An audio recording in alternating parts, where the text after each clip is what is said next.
8වෙනි ස්ථානය. යේසුස් වහන්සේ ජෙරුසලම් ස්ථීන් සනසා වදාන්න මොහොත. අපේ ජීවිතේ ප්‍රශ්න එනවා අපිට. අපි අමාරුකම් වලින්. එහෙ වගේ අමාරු තැන් වලදීත් අපිව තව කෙනෙක්ට සනසන්න කියලා තමයි ජේසුස් මේ ස්ථානයේදී අපිට ආරාධනා කරන්නේ. ජේසුස් ලොකු බර කුරුසයක් දරාගෙන යද්දී ඒ ජේසුගේ දුක දැනගත්තු මිනිස්සු තව ඇඬුවා. අපි සංවේදී වෙන්න ඕන තව කෙනෙක්ගේ දුකකට. එකක්.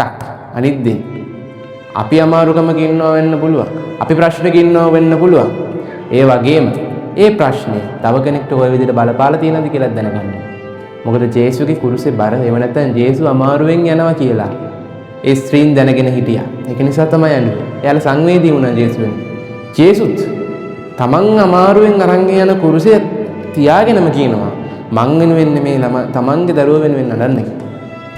පිට ප්‍රශ්න එන තැන අපි තව කෙනෙක්ගේ ප්‍රශ්නයකුත් තේරුම් අරගන්නවා කියන්නේ වටිනාද? තව කෙනෙක්ගේ ප්‍රශ්නයකට සංවේදී වෙනවා කියන්නේ ඊටත් වටිනා දෙයක්. ඉතින් අද අපි ජීවිතවලට අද අපේ ජීවිතවල ඒ දේ තියෙනවද කියලා මොහොතක් මෙනෙහි කරනවා.